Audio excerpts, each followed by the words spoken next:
Morning all. I'd like to show you a very beautiful game this morning played by Traxler. Traxler was a Czech chess master and a composer of chess problems.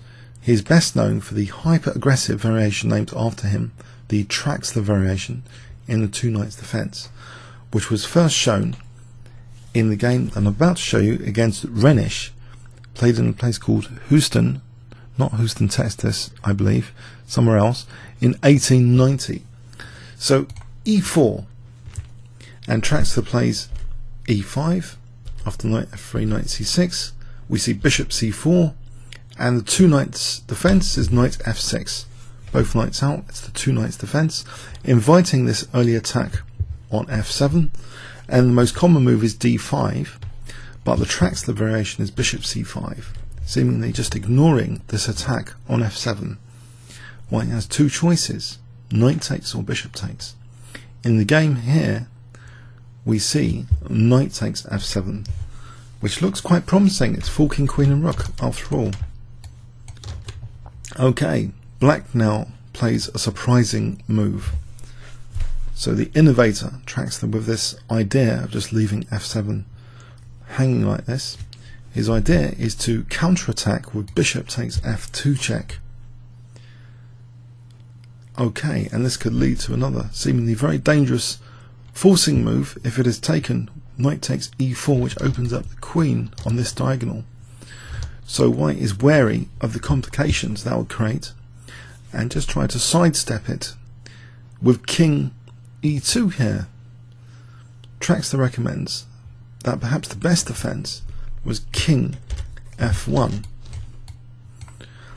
but he indicates here that black might be getting a strong attack, even in this case with queen e7 offering an entire rook, and it looks ridiculous to do this, but this move now d5, and things are very interesting here.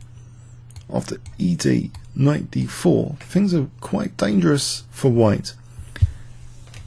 It's too detailed, too tactically involved to really go over here, but some of the threats include bishop g4. The queen isn't very well placed here in this line, and if black can castle queenside, you can see that the f file is going to be good. So for sacrificing an entire rook, there are numerous threats on the horizon for white. White's development is disrupted. This rook's going to be out of play for quite a while. So this is one of the bases of this system, is that, you know, white's grabbed the material but it has to face a ferocious initiative from black in this sort of position. Okay, but in this early game we didn't see the best defense, which doesn't seem that pleasant here in any case. After bishop takes f2 we saw actually king e2. Okay, and now this invites, of course, knight d4 check, which is played, and the white king is going on what would seem to be a very dangerous walk here, king d3, and now, okay, the queen is attacked, and you might expect, well, isn't queen going to move here? Well, actually, Traxler plays b5, believe it or not. He plays b5 here, offering his queen, but it looks a little bit dangerous, surely, actually, to take the queen here, because of b takes and then maybe bishop a6 check. Let's actually check that out just to make sure. So knight takes d8, taking, king takes, check, check, and in this position bishop e2 is actually winning the white queen anyway, and black is actually much better here, +4 after this. So this is an example that actually b5 seems fair enough. So instead of taking the queen, the bishop retreated, and again you might think queen e7 looks promising, looks quite a sane move, well, relatively sane to offer this rook, but actually black played knight takes e4. What is this? The queen hanging here? and not even using this diagonal. So white must have been shell-shocked by this. Is this really sound? Well, if the king dares take, we're running into nasties with d5 check. For example, bishop takes, check, and actually the white king is getting mated. After king g4, there's queen f5, that's mate. So it's not appealing to invite d5 check. So white took the queen. Okay, so what happened here? Is this worth a queen? Is the white king really in mortal danger here? Well, a forcing combination now ensues with knight c5 check. The king hasn't got too many squares here. It goes to c3. And now a very surprising move, part of this forcing combination. I wonder if you can guess it actually if I give you 10 seconds starting from now.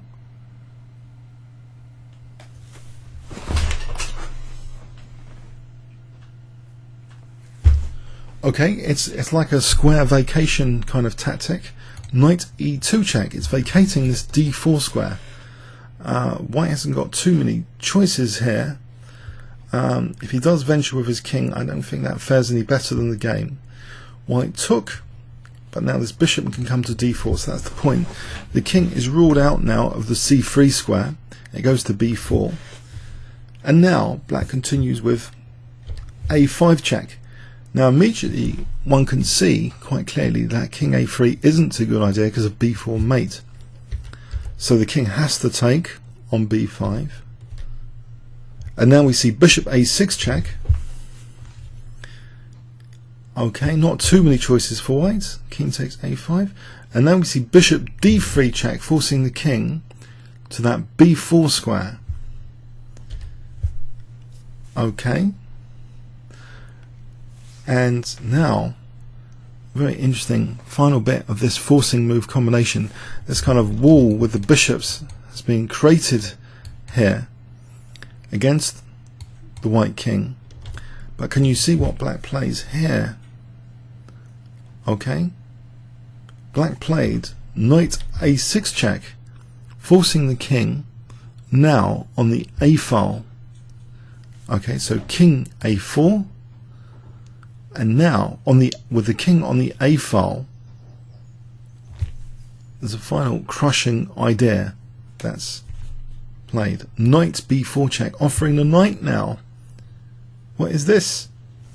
Well, the point is that after king takes b4, c5 check is mate. So this is the classic Traxler game, way back in 1890. That's why Karol Traxler got this opening named after him. He played this opening. It's very seemingly one of the most controversial lines known in the two knights defense. He played it with some success, and so have many other players played it with some success. It does offer dangerous attacks if white does not know what he is doing, and this was a drastic punishment for white in this particular game. Comments or questions on YouTube? Thanks very much.